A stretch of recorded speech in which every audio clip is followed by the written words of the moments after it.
Yan at iba pang update sa nangyaring pag-aresto sa dating Pangulo. Tutukan dito lang sa Frontline Pilipinas.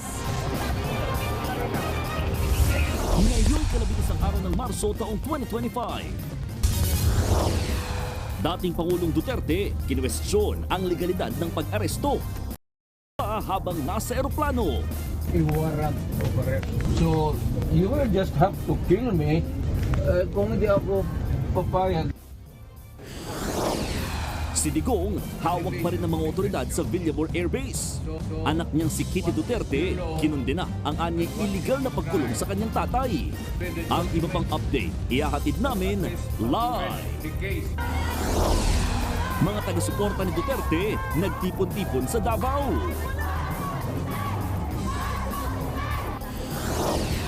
Habang ang mga kaanak ng mga namatay sa drug war, magkahalong saya at puot ang naramdaman. Sana makulong siya, mamatay na unta siya sa kulungan. Mga senador at congressman may kanya-kanya ring reaksyon sa pagkakaaresto kay Duterte.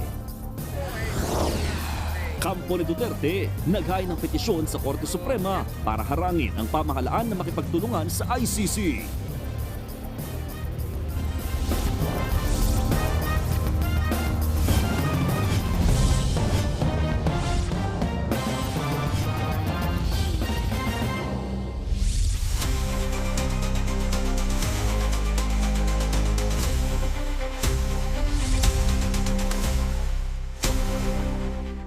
Hawak pa rin ng mga otoridad sa Villamor Air Base si dating Pangulong Rodrigo Duterte matapos maaresto sa NAIA kaninang umaga. Mas humigpit ang seguridad doon kasabay ng pagdagsa ng mga taga-suporta ng dating Pangulo. At live mula sa Villamor Air Base, nasa frontline ng balitang yan, ang ating kasamang si Jiggy Manica. Jiggy, kumusta na ang sitwasyon dyan?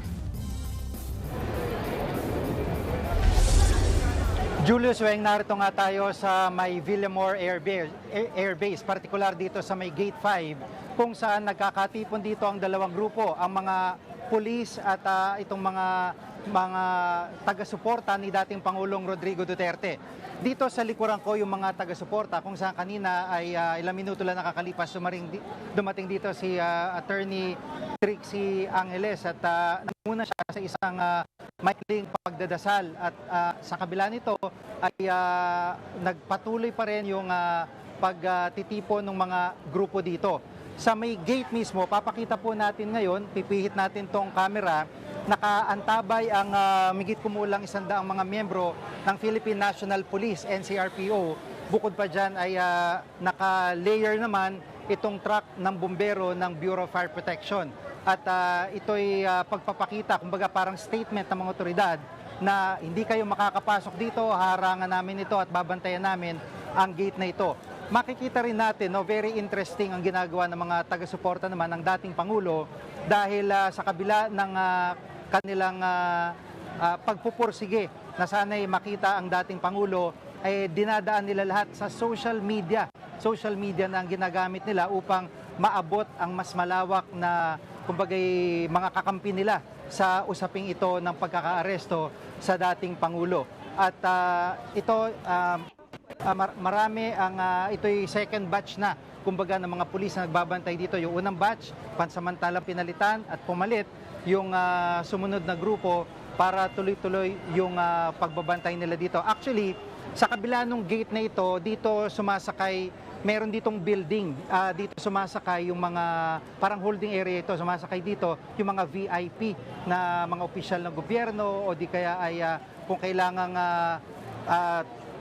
dito sila mag-abang para sa kanilang lipad o chartered flight, dito po sila nag-aabang. So yun yung building na isa sa mga pinaka-importante sa lugar na ito malapit dito sa Gate 5. Kaya ito po ay bantay sarado ngayon ng mga otoridad.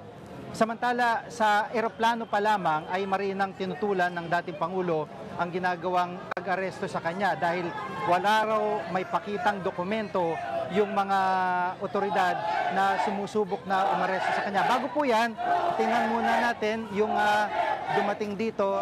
May ilang mga taga-suporta na dumating at nagsigawan. Itong mga nag-chant, itong mga taga-suporta ng dating Pangulo ng Duterte. Pero Ito'y mga dagdag sa kanilang mga taga-suporta. Wala pong masasabi natin yung talagang personalidad na kilala o malapit na dumating ngayon. Pero sa tuwing may darating na dumadagdag dito sa kanilang hanay, ayun po ang nangyayari. Natutuwa sila at nagcha-chant ng Duterte. At gaya po ng akin nabanggit, ay sa eroplano pa lang marinang tinutulan ng dating Pangulo ang ginagawang pag-aresto sa kanya dahil wala raw maipakitang dokumento ng mga otoridad kaugnay ng pag-arestong yan. Nasa frontline balitang yan si Gerard de la Peña. Maaga pa lang, punong-puno na ng mga pulis ang paligid ng Terminal 3 ng Ninoy Aquino International Airport. Binantayan nila ang pagdating ng flight ni dating Pangulong Rodrigo Duterte mula Hong Kong. May mga taga-suporta rin ng dating Pangulo na nag-abang sa paliparan. Pasado alas 9 ng umaga nang lumapag ang eroplanong sinasakyan ng Pangulo. Sa isang video na kuha mula sa eroplano, maririnig na tinututulan ni Duterte ang pag-aresto sa kanya. Warrant of arrest.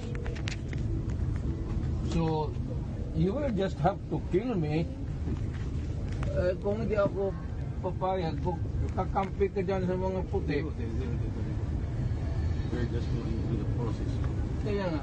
Pasado alas 10 ng umaga naman, humarap sa media si dating LTFRB chairman at ngayoy abogado ni Duterte na si Atty. Martin Delgra. Sinabi niyang kinuha ng mga otoridad ang dating Pangulo at hindi nila alam kung saan dinala. Nagdatingan din sina dating Labor Secretary Silvestre Bello III at Senator Bongo. Pero hindi rin daw nakapasok para makita si Duterte kahit pa may special passes sila.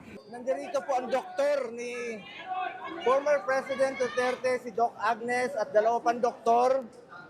Constitutional right po ng bawat Pilipino, unahin ang medical. May procedure po siya bukas, kaya po siya dito, may dala kaming ambulansya. Hindi kami pinapasok. Nagbabalita mula sa frontline, Gerard de la Peña, News 5. Nagkatensyon dito nang dalhin si dating Pangulong Rodrigo Duterte kaninang umaga dahil sa hindi pagpapapasok sa ilang mga kalyado ng dating Pangulo. At live mula dito sa Villamor, nasa frontline ng balitang yan si Gio Robles. Gio, mula sa area mo, kumusta ang sitwasyon? Jim, may suot na helmet, may dalang shield at may bit na batuta ang mga pulis ko na nag-drive airbase. By virtue of the warrant of arrest issued by the ICC. Kalmado habang binabasahan ng Miranda rights si dating Pangulong Rodrigo Duterte nang dumating siya sa VIP Lounge sa Kalayaan Hall o ang 250 Presidential Airlift Wing ng Villamor Air Base sa Pasay City. Diyan dinala ang dating Pangulo matapos arestuhin sa Ninoy Aquino International Airport Terminal 3 kaninang umaga. And I want to ask you, sir, if you understand this right. Mismong ang hepe ng Criminal Investigation and Detection Group o CIDG na si Police Major General Nicolas Torre ang naghain ng arrest warrant na inisyu ng International Criminal Court o ICC para sa crime against humanity. Kaugnay yan ng umano'y extrajudicial killings sa kampanya kontra droga ng Duterte administration. Pero sa isang video, kinwestiyon ni Digong ang pag-aresto sa kanya. Show to me now the legal basis for my being here. As apparently I was brought here not of my own volition. It's somebody else says what is the law and what is the crime that I committed. Kasama ni Duterte sa loob ang kanyang common law wife na si Hanilet Avancenia, anak na si Victoria Kitty Duterte, dating LTFRB chairman at abogado ni Digong na si Martin Delgra at dating Executive Secretary Salvador Mejaldea. Sinubukang sumunod ng ibang kaalyado ng dating Pangulo, kabilang si dating Presidential Aide Senator Bongo na may dala-dala pang pagkain. Pero pare-pareha silang hindi pinayagang pumasok sa loob ng Villamor. Sinubukan pang sunduin ni Hanilet ang senador pero nauwi lang yan sa tensyon. Hindi na ako papasok. Ayaw akong papasukin dito. Notary lang siya. Notary lang! Notary lang! Notary!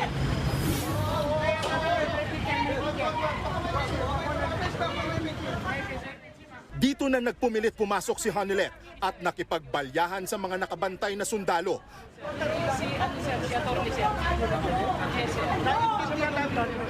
Nasa batas yan.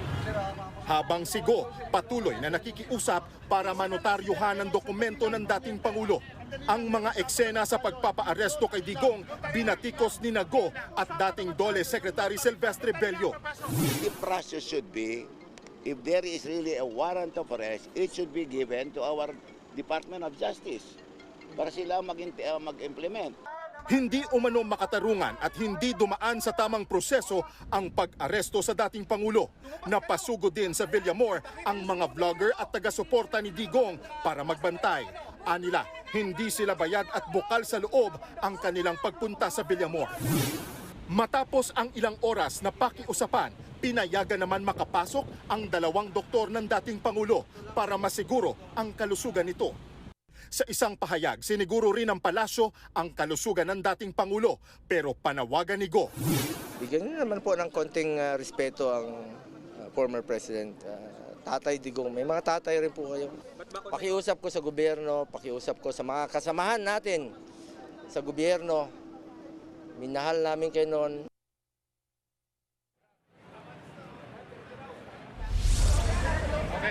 Maraming salamat, G. Robles. At ito, kararating lang po nitong sasakyan ng Philippine National Police na may camera. So obviously, gagamitin nila ito pang monitor nung crowd na naririto ngayon at yung sitwasyon dito sa lugar. At ang isa pang obvious dito ay ang labanan ho dito ay labanan ng mga pulis na nagbabantay at itong mga taga-suporta ng dating Pangulo na armado, quote-unquote, armado ng mga cellphone dahil dinadala nila sa social media ang kanilang mga hinaing at kanilang mga pananaw kaugnay pa rin ng pagkakaaresto sa dating Pangulo na hinabla ng crimes against humanity. So sa ngayon po, nagpapatuloy, bawat isa dito ng mga taga-suporta ay ready ho na nag-vlog. May mga gamit sila, may mga tripod at ito'y pagpapakita ng kanilang kahandaan na ang labang ito ng mga taga-suporta ng dating Pangulo ay dadalhin nga nila sa larangan ng social media. At ito pang sitwasyon, no? Sa gawing kanan ko ay makikita nyo na maayos naman yung daloy pa ng trapiko dito, hindi nagkokos ang traffic dahil mahigpit din ang pagbabantay na ginagawa ng mga pulis. Yung mga sasakyan na medyo nakahambalang kanina, pinaalis na nila. Pero pagdating din dun sa gate mismo ng dito sa Villamor, papuntang gate 5 ay wala ho. Yung kasabihan na hindi mahulugang karayom, masasabing totoo ho sa mga sandaling ito dahil talagang dikit-dikit yung mga pulis nagbabantay, migit kumulang 100 ito at sisiguraduhin nila na wala makakaporma malapit sa gate. Kaming mga miyembro ng MIDA ay restricted lamang sa area na ito at hindi kami masyadong maaring makalapit. Kaya dito kami, nakikita ho namin yung mga, mas nakikita namin yung mga taga-suporta ng dating Pangulo na dito nagtitipon sa malayo sa Gate 5. Kaya yan muna po ang latest. Back to studio. Tila nabunutan naman ng tinik sa dibdib ang ilang kaanak ng mga biktima ng Oplan Tokhang nang maaresto na si dating Pangulong Duterte. Ang ilan sa kanila halos isang dekada raw naghintay para sa hustisya. Nasa frontline ng balitang yan, live mula sa Quezon City, si Marian Enriquez. Maan, ano ang naging reaksyon ng mga kaanak sa pagkakaaresto ng dating Pangulo?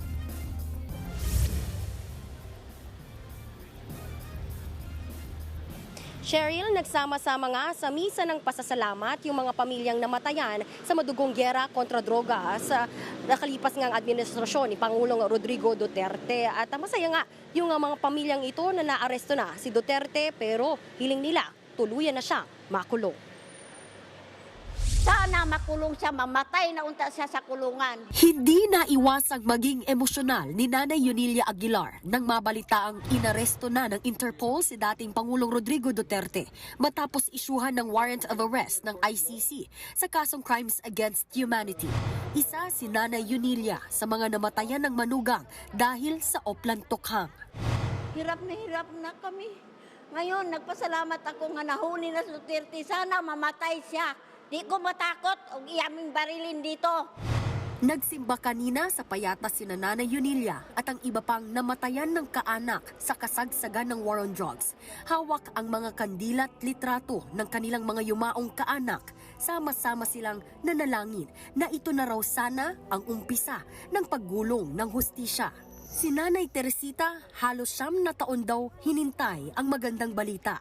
Napatay ang kanyang anak na si Jonald sa Payatas, Quezon City noong August 2016.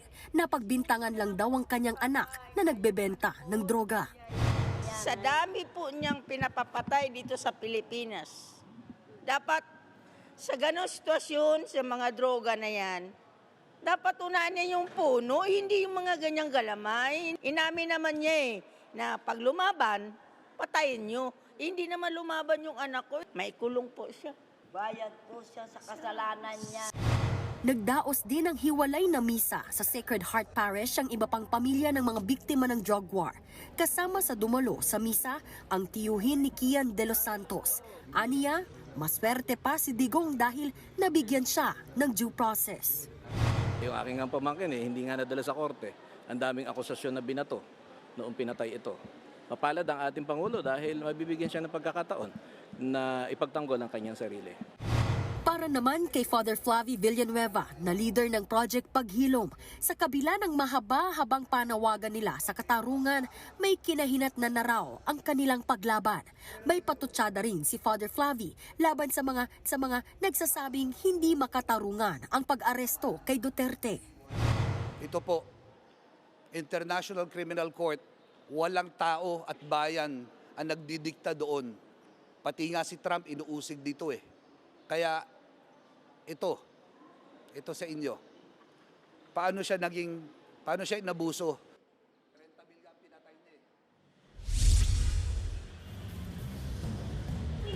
Cheryl, ay naman dun sa ilang mga kaanak ng biktima ng EJK, tulad nga ng tiyuhin ni Kian de los Santos, ay wala pa naman daw nakikipag-usap o nakikipag-coordinate sa kanila mula sa Dahig para kung kailangan ba nilang lumipad papuntang Dahig para nga dito sa tumestigo kay dating Pangulong Rodrigo Duterte. Balik sa inyo. Maraming salamat, Marian Enriquez. Naghain naman ng petisyon ang kampo ni dating Pangulong Rodrigo Duterte at Senador Bato de la Rosa sa Korte Suprema. Live mula sa Maynila, nasa frontline ang balitang yan si Camille Samonte.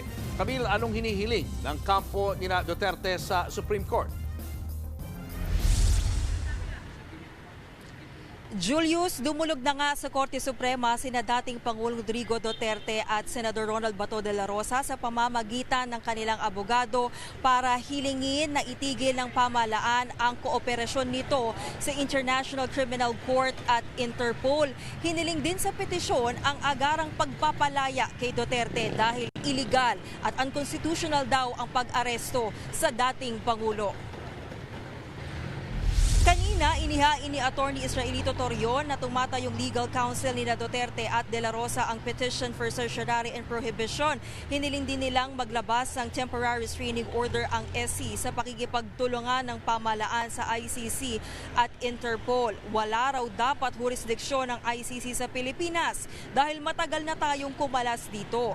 Matatandaan noong 2021, sinabi na ng Korte Suprema na obligado pa rin ang Pilipinas na makipagtulungan sa ICC sa kanilang criminal proceedings kahit kumalas na ang bansa rito. Ayon naman kay Chief Presidential Legal Counsel Juan Ponce Enrile, walang kinalaman ang gobyerno at batas ng Pilipinas sa kasalukuyang kaso ni Duterte. ICC daw ang dapat sisihin ng dating Pangulo rito. Dagdag pa ni Enrile, dapat humingi ang kampo ni Duterte ng kopya ng mga kaso ni Duterte sa ICC para malaman nila kung bakit inaresto ang dating Pangulo.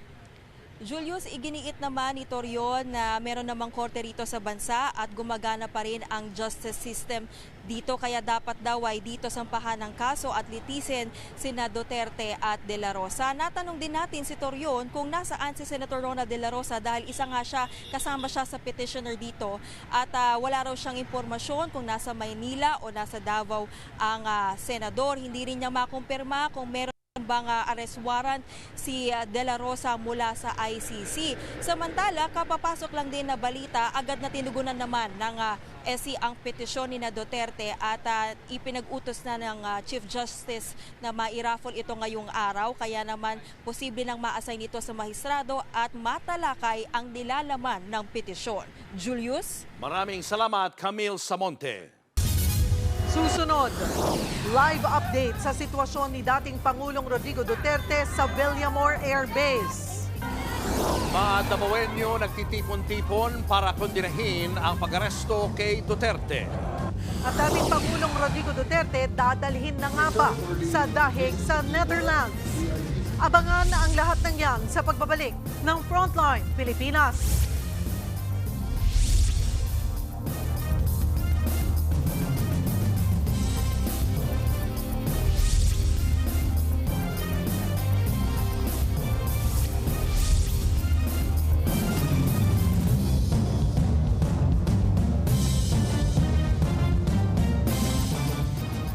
Mga kapatid, Julius Babaw po, nasa Middle East o saan mang dako ka ng mundo, manatiling may alam at may pakialam sa mga mainit na balita dito sa ating bansa.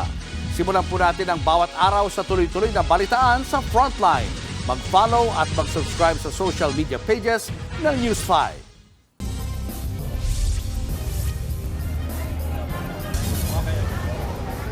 Narito pa rin po tayo sa may Gate 5 ng Villamor Air Base. At sa likuran ko po ay pinagkakalipunan ng mga pro-Duterte supporters si Attorney Trixie Angeles na kanina ay nagsasalita tungkol nga po sa sinapit ng dating Pangulo. Kasama po niya si dating PDEA Agent Morales at sila po ay nasa gitna nitong crowd, itong mga taga-suporta ng dating Pangulo.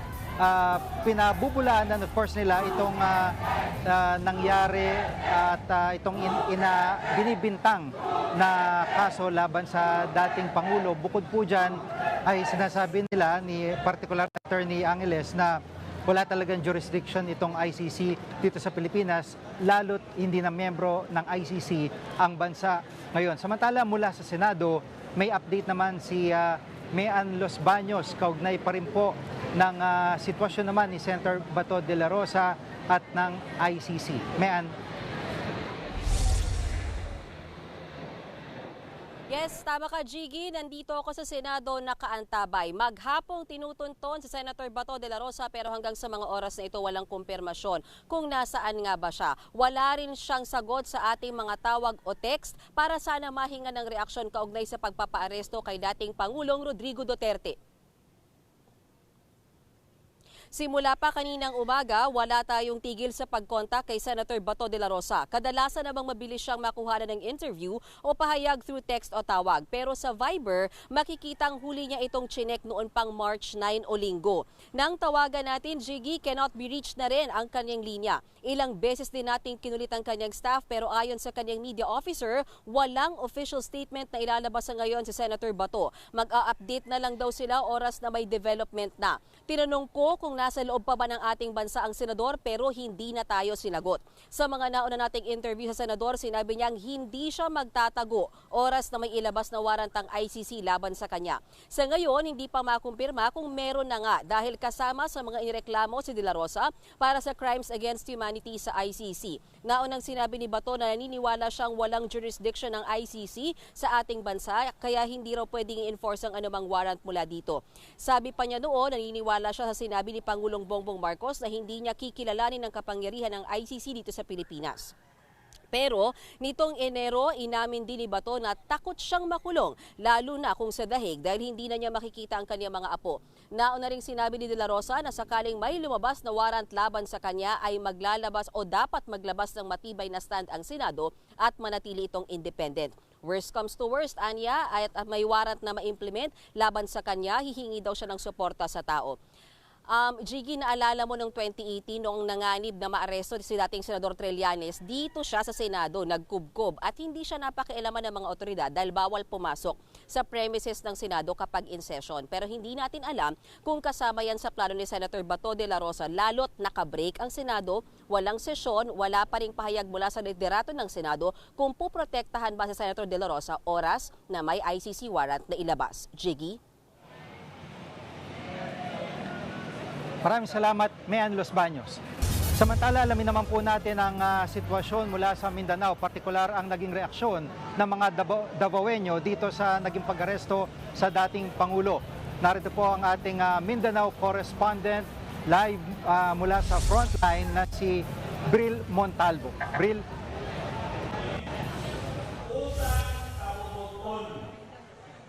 Jiggy, patuloy pa rin ang pagdating ng mga taga-suporta ni Rodrigo Duterte dito sa bantayog ni Jose Rizal sa tabi ng Davao City Hall. Ang ilan sa kanila nagsindi ng kandila bilang pakikiisa sa dating Pangulo. Ito ang sigaw ng mga taga-suporta ni dating Pangulong Rodrigo Duterte sa Davao City matapos siyang maaresto kaninang umaga paglapag niya sa Ninoy Aquino International Airport galing Hong Kong. Nagtipon-tipon sila sa Rizal Park sa San Pedro Street para kundinahin ang hakbang ng gobyerno sa pag-aresto kay Digong. Nagsindi rin sila ng kandila sa harap ng bantayog ni Gat Jose Rizal.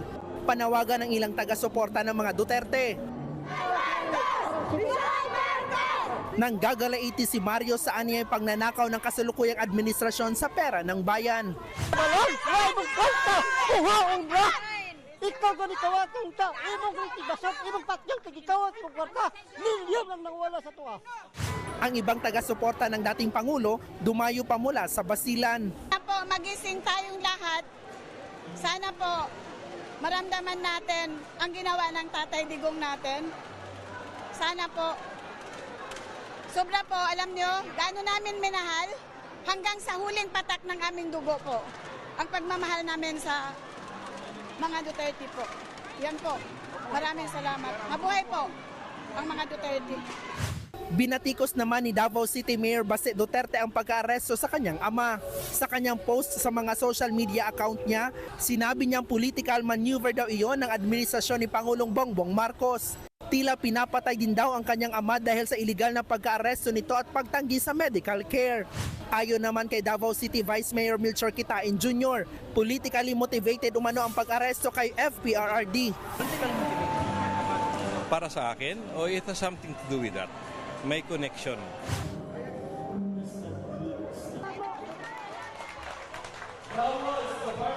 Jiggy, sa ngayon ay nagpapatuloy pa rin ang programa dito sa Rizal Park bilang pagsuporta kay Digong. Inaasahan naman anong oras ngayong gabi ay dadating dito sa pagtitipon si Davao City Mayor Baste Duterte at Congressman Pulong Duterte. Yan muna ang latest mula dito sa Davao City. Balik sa iyo, Jiggy.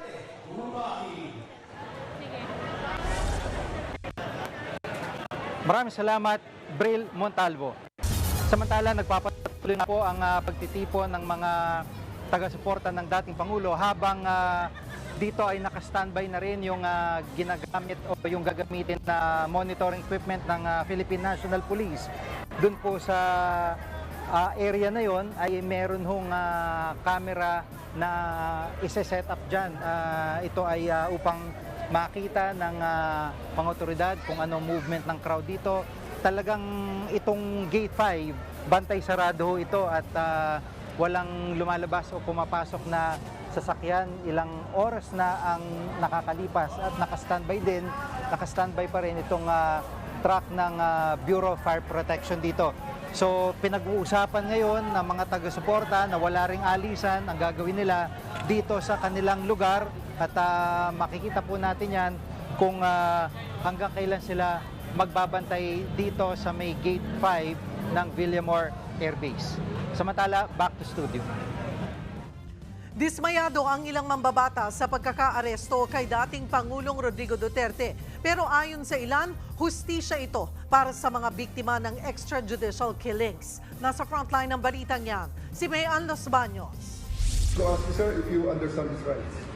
Of course, coming from you. Nagulat daw si Senator Amy Marcos sa pagkakaaresto kay dating Pangulong Rodrigo Duterte dahil sa crimes against humanity mula sa war on drugs. Sabi ni Senator Amy na kilalang malapit sa mga Duterte, tila paulit-ulit na lang daw ang nangyayari sa mga dating Pangulo ng bansa.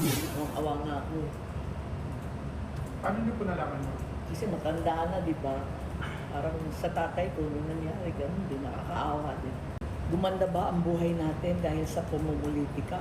Pero para kay Senator Risa Hontiveros na isa sa mga nagpaimbestiga ng mga umunoy extrajudicial killings sa drug war, sinabing dumating na ang araw na hinihintay ng mga pamilya ng libo-libong Pilipinong napatay sa madugong tokhang. Hiling lang ng senadora, sumunod daw sana sa proseso si Duterte dahil abogado rin siya. Inaasahan din daw ni Hontiveros na tutuparin ng Malacanang ang sinabi nito at susunod sa mga request ng International Criminal Court na ipapadaan sa Interpol. Naniniwala naman si dating Senadora Laila de Lima na ito na ang panahon para managot si Duterte. Hindi sa kanya, kundi sa mga nabiktima ng madugong drug war. Dagdag pa niya, hindi ito paghihiganti. Hustisya raw ito. This is deeply personal for me. For almost 7 years, I was imprisoned on fabricated charges, accused of crimes I did not commit, all because I dared to speak out against Duterte's drug war. Si Senator Robin Padilla na kilalang kaalyado ng pamilya Duterte, pinaalala na sinuportahan nila noon si Pangulong Bongbong Marcos. Kapapasok lang pong balita, puwersahan na raw pong isinasakay sa eroplano si dating Pangulong Rodrigo Duterte.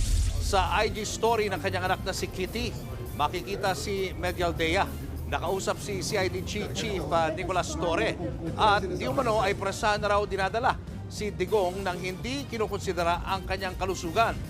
Naglabas naman ang kampo ni dating Pangulong Duterte na mga larawan niya.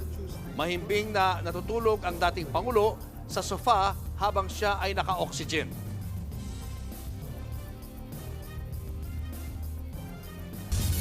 Dapat na nga raw dalhin agad sa The Hague, Netherlands si dating Pangulong Duterte ayon kay ICC Assistant to Counsel Attorney Cristina Conti.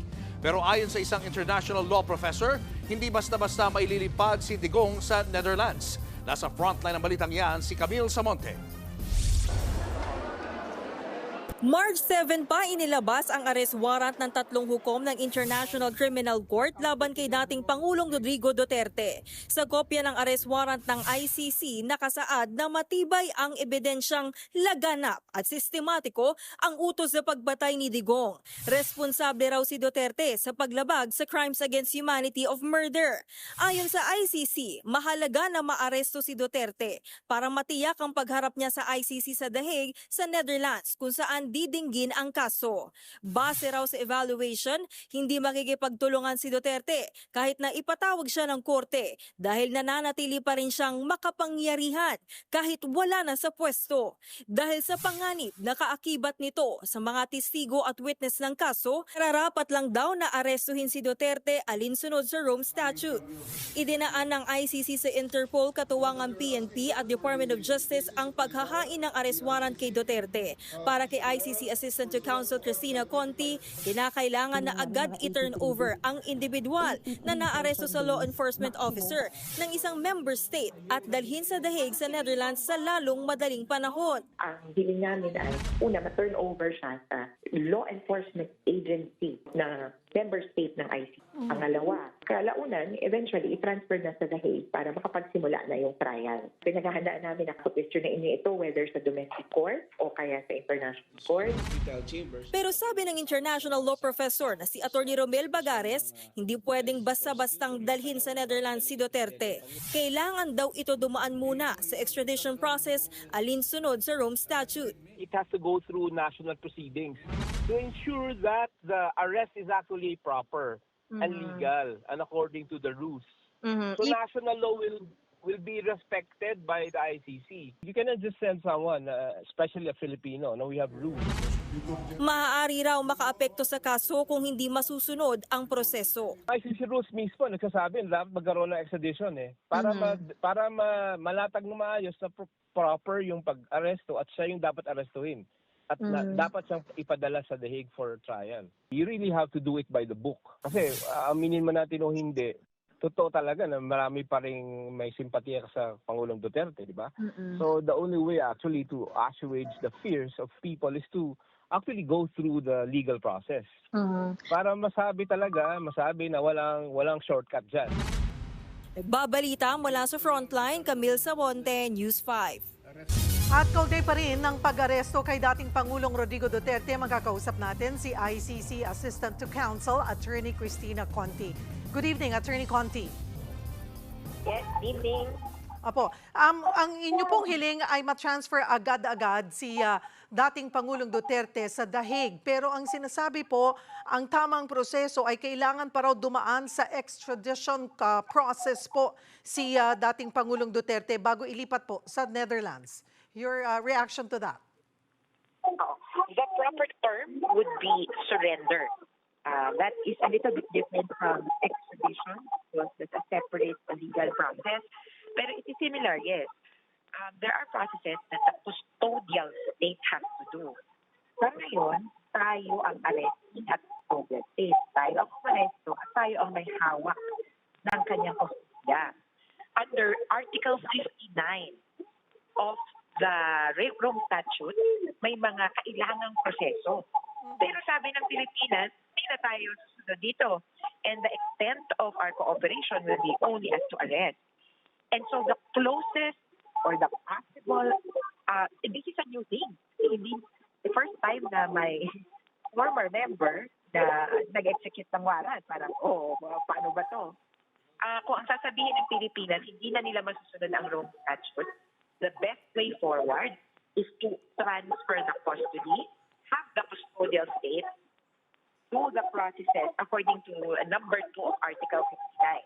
Una, magkakaroon ka ng pagharap sa korte kung saan aalamin kung ang identity ba ng tao ay ganito, arrested ba siya according sa protocol or processes kung saan siya hinuli, so the arrest state, at kung ang kanyang karapatan ay respeto.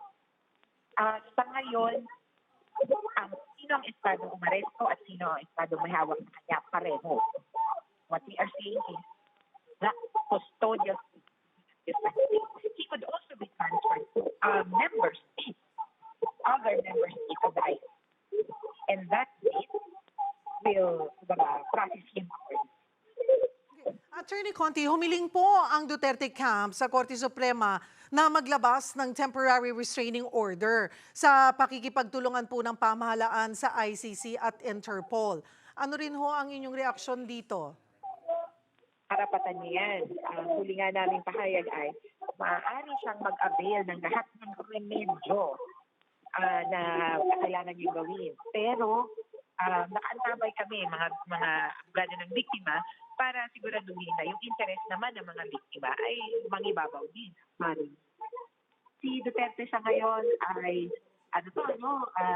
sikadong dahil si Duterte ngayon nakakaharap sa mga aligasyon at binibigay namin, gusto namin siguraduhin na meron siyang due process na kikilalanin. At ito mismo ang hindi ibinigay sa mga biktima ng war on drugs.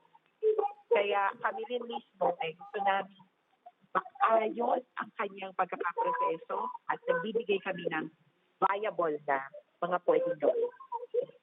Attorney, meron pong impormasyon ngayon, kaugnay po sa pag-post nga ng kanyang anak na si Kitty, na ito daw kanyang ama ay kasalukuyan na raw pong isinasakay sa eroplano. Ito po bang paraang ganito ay may tuturing po bang legal ito? Depende yan. It should be the Philippine government to answer that, especially if they can cite any legal basis for that transfer. As of now, I would imagine that they voluntarily cooperated up to only the arrest of the person. At hindi nila kinakilala yung ibang obligasyon nila under Article 59. May kailangan sumalo ng ibang obligasyon na yun. Kaya nga sabi namin, pwedeng ibang bansa naman kung ayaw talaga ng Pilipinas.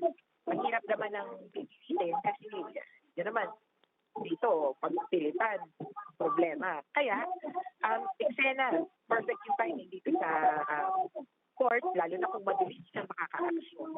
The Supreme Court can order a TRO under the proper circumstances. Maglabas ng order ang Supreme Court para hindi matuloy kung sakasakali yung kanyang pag-alis ng bansa. Ang nakikita ko lang na problema, parang hindi kasi specific or siguro dahil napangunahan na ng pagkakataon, wala silang ganong panawagan na itigil ang paglipad. Ang sa kanila ay itigil ang kooperasyon sa ICC. At maraming layers yun kasi yung cooperation, nagawa na yung ibang bahagi. Pero may ibang bahagi pa na hindi pa nagagawa. Kaya delikado din yan kasi pag sinabing itigil ang kooperasyon sa ICC, posibleng taklaw din yan na huwag na kayong mag-Article 59 process. Tinawag kanina na extradition or render process. So, maski depende, parang ang panawagan niya, huwag. Huwag ganon. Yung generality lang, nakita ko. So, yung generality na, huwag mag-cooperate ay pwedeng sa isang tabi o basta walang bahala kung lipatan na yung custody.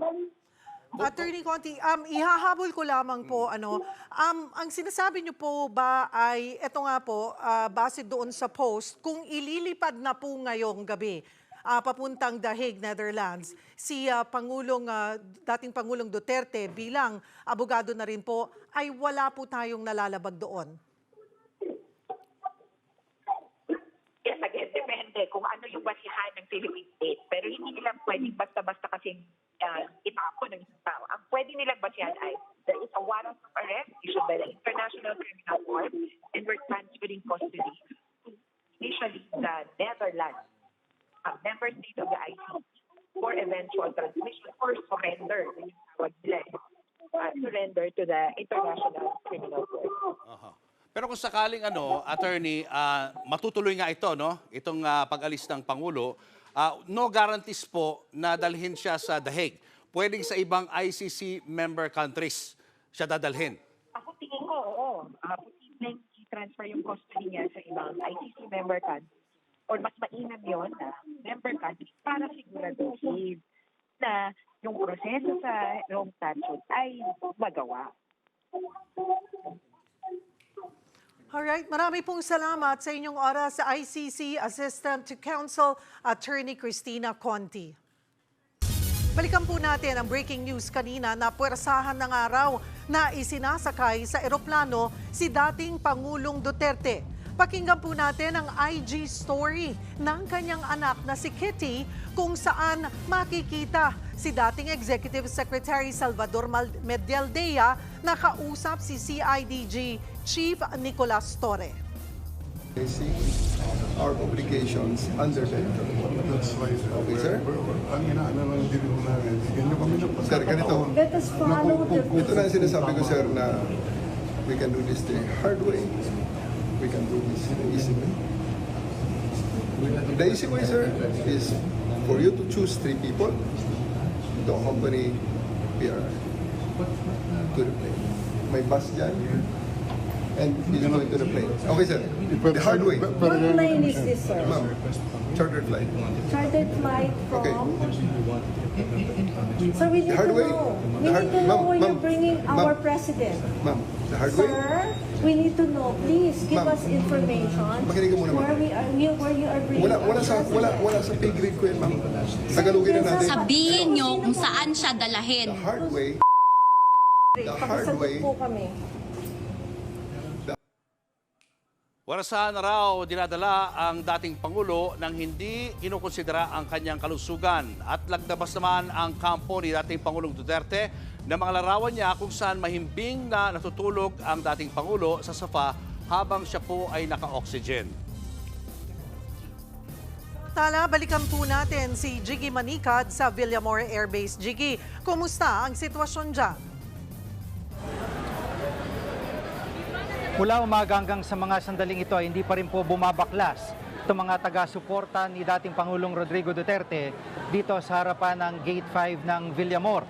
At ang ginagawa ho nila, wala sila kasamang personalidad o dating membro ng gabinete o opisyal ng gobyerno. Ginagawa po nila ay kanya-kanya silang salita o talumpati kumbaga para mag-share dito sa kanilang mga kasamaan, at ito ay live na naiva-vlog din naman ng kanilang mga kasamaan. Kaya nga po kanina nabanggit ko na ito ang kanilang laban ay dinadala nila sa social media dahil mga telepono, mga cellphone ang dala-dala nila ditong kagamitan para maipaabot sa mas maraming kakampi nila ito pong kanilang hinaing kaugnay ng pagkakaaresto sa dating Pangulo. At kung makikita nyo, ito yung area na kinaroroonan nitong mga taga-suporta habang bantay sarado. Hindi gumagalaw talaga yung mga dineploy na pulis dito sa Gate 5. Mula po kanina yan.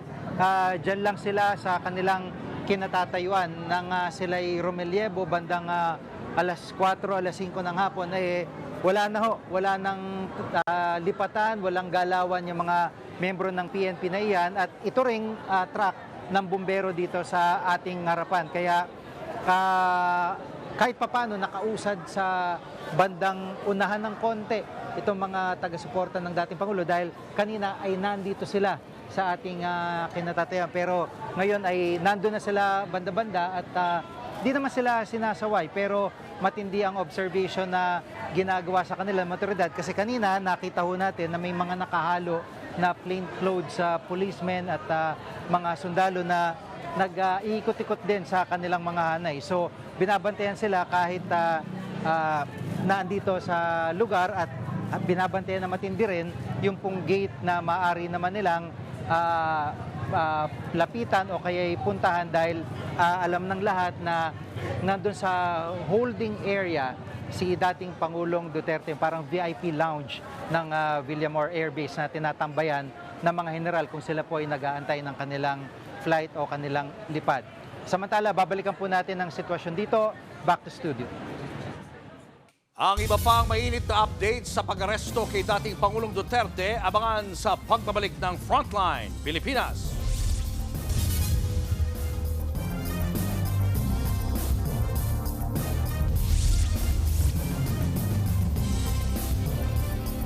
Mga kapatid, Jig Manikad po, nasa Middle East o saan mang dako ka ng mundo, manatiling may alam at may pakialam sa mga mainit na balita dito sa ating bansa. Simulan natin ang bawat araw sa tuloy-tuloy na balitaan sa Frontline. Mag-follow at mag-subscribe sa social media pages ng News 5. Humingi tayo ng update kay Jiggy Manikad sa Villamor Air Base kung nasaan pa rin si dating Pangulong Rodrigo Duterte. Jiggy, anong latest dyan? Kinausap natin yung ilang mga taga-suporta ng dating Pangulo at matindi nga po yung ginagawa nilang pagbabantay dito dahil may mga nakukuha silang unconfirmed na impormasyon na anytime may maaring isakay ng isang chartered jet, isang jet ang dating Pangulo para dalhin sa Netherlands. At yun po ang kanilang inaantabayanan dito. May mga impormasyon silang nakakala, pero yun nga po ang masasabi ko sa inyo, hindi pa ito kumpirmado. Pero aalamin nating mabuti, bagamat yun ang nakukuha, nasasagap nitong mga crowd na nasa aking likuran, at yun ang pinag-usapan nila kung kaya't matindi ang kanilang pagbabantay na ginagawa dito sa harapan. Pero sa kabila noon, dahil nga bantay sarado naman yung gate at may layer pa ng security doon, hindi rin ho talaga sila makakalapit kahit anong gawin nila. Dahil yung eroplano, kung ito'y totoo, kayang-kaya hong lumapit noon ito sa binabanggit ko sa inyo na lounge, at o kaya ay pick upin yung dating presidente doon sa lounge at ilapit doon sa eroplano na pagsasakyan sa kanya. Kung yun ho ay aalamin natin, kukumpirmahin natin yung impormasyon na yan na nakakalap nito mga taga-support dating Pangulo kung talagang anytime ay mayroong ipaparadang eroplano dyan para pagsakyan ng dating Pangulo papunta sa Netherlands, sa opisina o headquarters ng ICC. At ito, hindi rin gumagalaw ho itong mga taga-suporta, tuloy ang kanilang pag-vlog dahil yun ang kanilang pinaka-armasa ngayon yung kanilang mga cellphone at kanilang mga social media account. Bawat isa sa mga yan ay naka-live sa kanilang mga account. Bawat isang magsalita na nasahanay nila, mga membro nila ay nila-live ho nila. Kaya ito ho ang kanilang nagagawang kontribusyon, pagpapakita ng kanilang suporta sa dating Pangulo. Habang dito rin sa palibot po ay mga miyembro ng media na nag-aantabay ng mga pinakabagong impormasyon o kung may dadating ba dito na taga-suporta na kilala o kaya ay nasa gobyerno, ay yun po isa sa mga inaantabayan na natin. So, papakita ho natin, no, itong area na to ay dito nila most probably ilalagay yung camera, yung kanina hong dumating na camera na parang pag na-set up ho nila yan, yung may ilaw na yan, parang tower ho yan. Makikita ho nila yung crowd, ma-assess nila yung dami o kaya yung paggalaw ng crowd na ito. At yun hong audio niyan, maririnig, ginagamit ho nila yan sa intel operations nila. So, itong lounge na binabanggit ko ay siguro mga 50 to 100 meters mula ho dito sa ating pwesto. Hindi ko natin makikita mula dito, mga ilaw lang, pero doon ho karaniwan na dinadala nga yung mga VIP para magpahinga at meron ho yung sariling banyo, merong mga maayos na mauupuan at yun po ang kasalukuyan na kinaroroonan ng dating Pangulo. Kaya yan po muna ang latest dito sa Villamor Air Base at tabayanan din po natin. Sa mga sandaling ito ay maayos pa rin ho ang daloy ng trapiko. Wala hong pinagbago dahil maigpit din niyang binabantayan ng mga taga-NCRPO. Basta may pumarada dyan, pag wala, nakita nila na walang driver, paikutan agad nila sa K9. O kaya naman kung may driver na nababantay, paalisin nila at palilipatin nila ng parada. Kaya sa ngayon po, masasabi natin na na-maintain naman ang maayos ang daloy ng trapiko dito sa area. Samantala, alamin po natin ang sitwasyon mula sa kinaroroonan ni Gio Robles. Gio.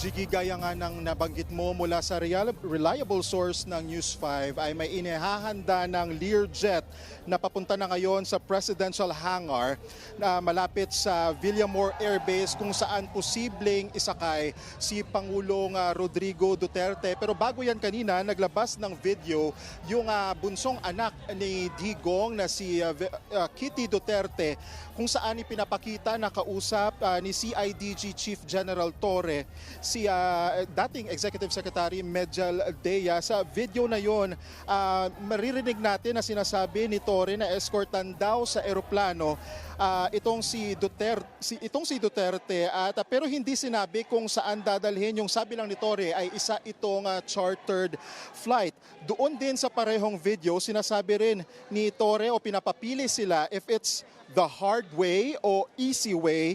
And the easy way is pipili sila ng 3 tao na sasama kay PRRD sa chartered flight. Pero hindi doon sinabi kung saan patungo itong chartered flight. Pero yun nga yung inaasahan natin ay posible within the day or ngayong gabi ay dalhin na sa The Hague, the Netherlands.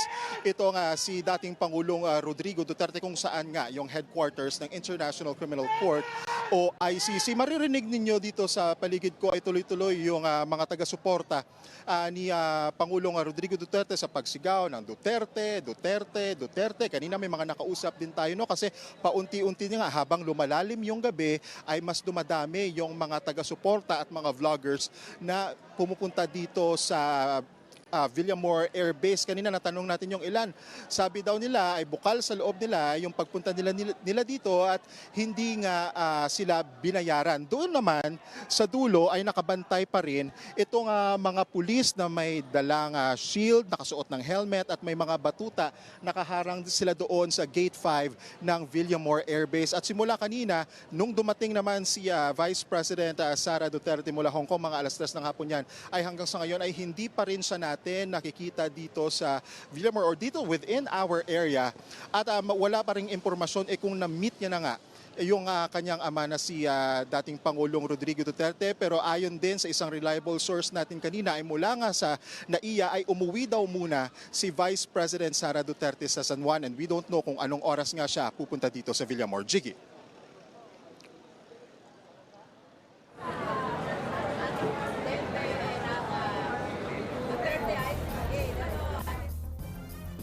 Tutok lang mga kapatid, magbabalik pa ang Frontline Pilipinas.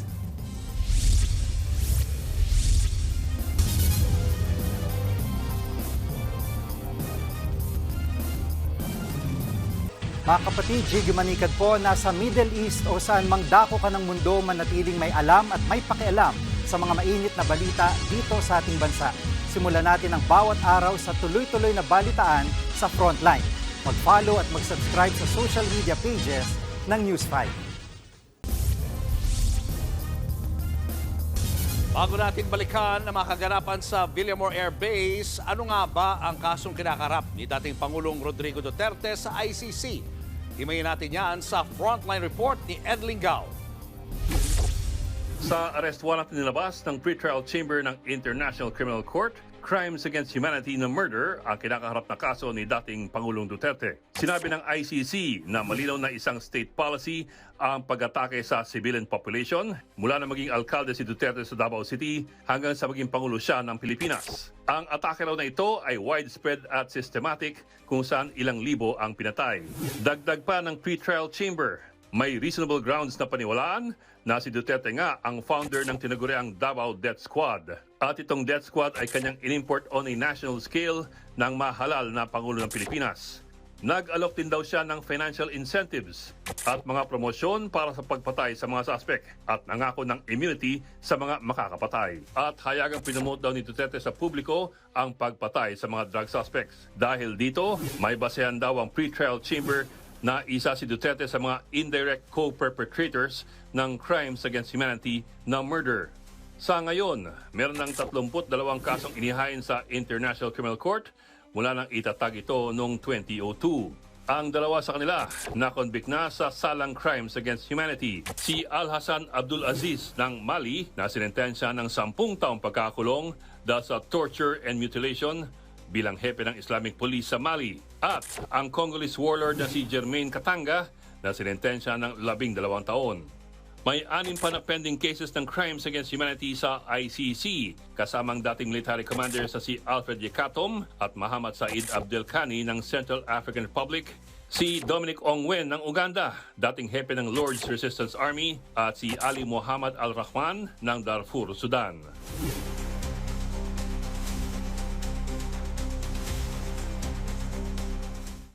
Balikan natin ang sitwasyon sa Davao City kung saan nagtitipon-tipon ang mga taga-suporta ni dating Pangulong Rodrigo Duterte. Live mula sa Davao City, nasa frontline ng balitang yan ang aming Mindanao correspondent na si Bril Montalvo. Bril?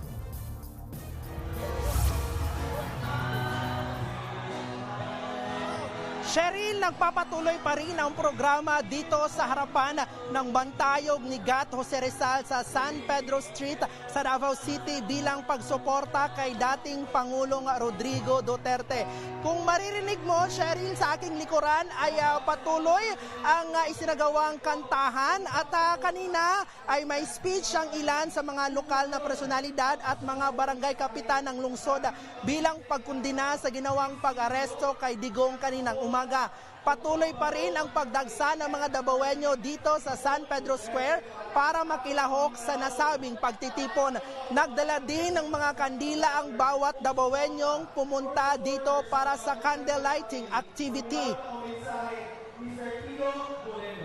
Bantay sarado naman ng kapulisan at kasundaluhan ang paligid dito sa lugar para sa seguridad ng bawat isa. Sa ngayon, wala pa tayong nakikitang presensya ng pamilya Duterte na pumunta dito sa San Pedro Square. Inaasahan naman, Cheryl, anumang oras ngayong gabi ay lalahok dito sa pagtitipon si Mayor Baste at Congressman Pulong. Yan muna ang latest mula dito sa San Pedro Square dito sa Davao City. Balik sa iyo, Cheryl. Maraming salamat, Bril Montalvo. Tuloy-tuloy lang ang ating balitaan sa pagbabalik ng Frontline Pilipinas.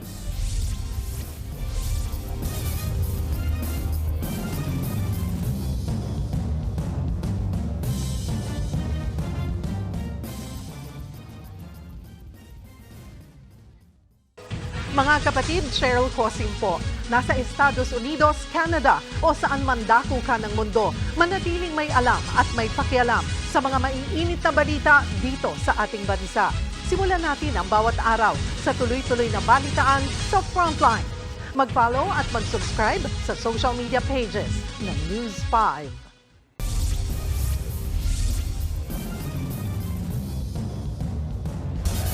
Samantala, narito pa rin po tayo sa Villamor Air Base kung saan nagpapatuloy itong pagbabantay ng mga pulis sa gate at itong pagantabay naman ng mga taga-suporta ng dating Pangulo. Kung tutusin po ay hindi naman talaga kailangan ng mga otoridad itong Gate 5 dahil marami itong lagusan, ibang gate na maaaring daanan ng ibang mga sasakyan kung sakaling kukunin si dating Pangulong Duterte at isasakay na nga ng eroplano.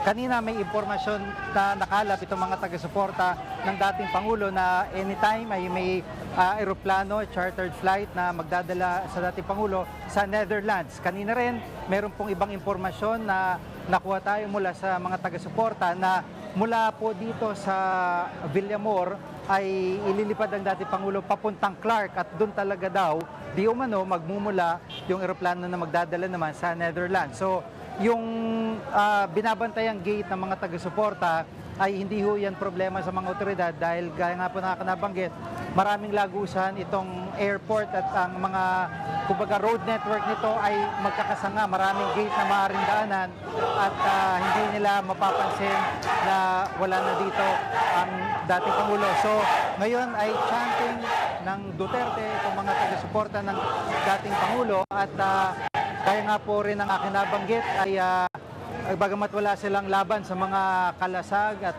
pamalo ng mga pulis, ang kanilang mga daladalang armas dito ay mga cellphone dahil dinadala nila sa social media ang labanan kaugnay pa rin ng impormasyong ipinaabot nila sa kanilang mga kapwa taga-suporta.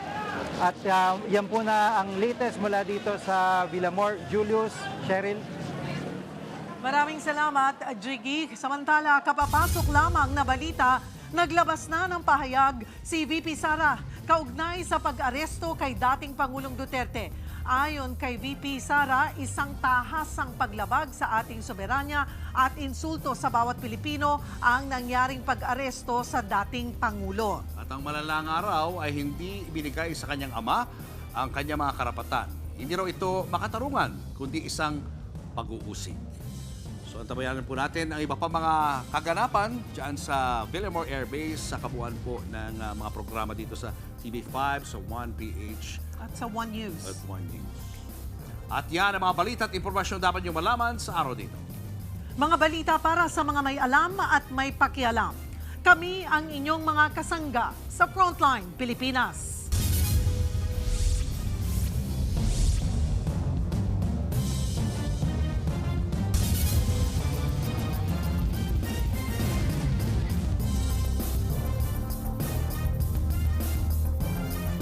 Mga kapatid, Cheryl Cosim po. Nasa Estados Unidos, Canada o saan mang dako ka ng mundo, manatiling may alam at may pakialam sa mga mainit na balita dito sa ating bansa. Simulan natin ang bawat araw sa tuloy-tuloy na balitaan sa Frontline. Mag-follow at mag-subscribe sa social media pages ng News 5.